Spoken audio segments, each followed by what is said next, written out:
know, last night I showed a chart to you that we got from the Federal Reserve in St. Louis, and it should take your breath away, but I don't think most people understand what it really means. It means how much money we're printing at the Federal Reserve. How many dollars are we actually pumping into the system for this crisis? So I thought about it last night after watching it with my family for, I don't know, 3 or 4 times. Come on, Aaron.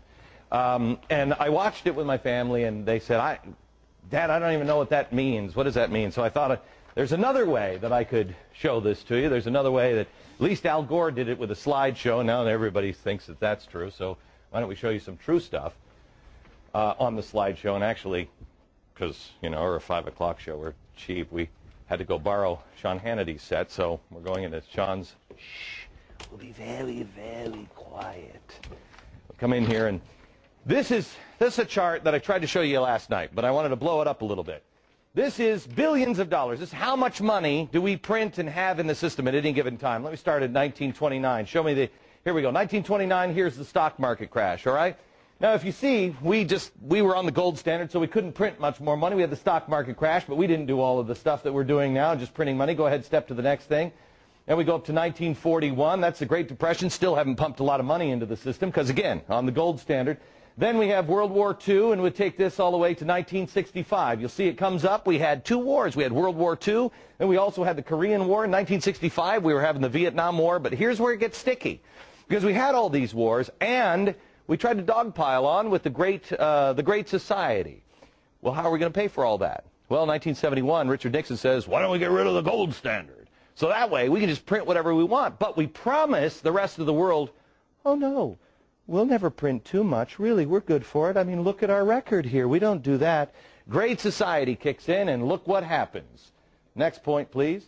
Look how we've devalued our money. This is up until 2000 when we have the Y2K scare, where everybody's like, bury your food and grab your cash. The computers are going down.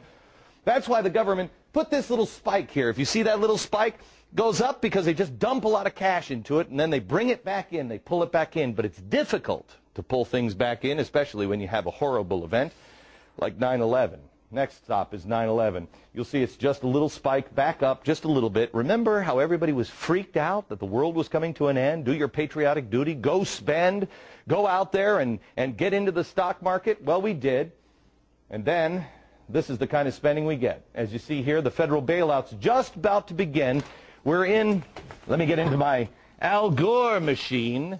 Oh, it's a real inconvenient truth now, isn't it, Al? Look at this hockey stick. This is the hockey stick that Al Gore was talking about with the, you know, the woolly mammoth coming back or whatever the hell he's talking about. Here's where we were in September last year. But then the Treasury decided we need to start printing more money. This hockey stick should take your breath away. This is devaluing our money. You know, Al Gore said, global warming is not a political issue, it's a moral one. Thomas Jefferson said, doing this to our children is immoral. And I agree with him. We have pumped all of this money in and devalued our money. How is it not going to be worthless? This has never, ever been done by anybody ever before. Please, share this video with everybody you know, all your friends. Please go to foxnews.com/Glenn Beck. We're going to make this available for you.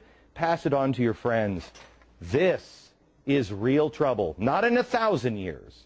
Perhaps in the next year. Back in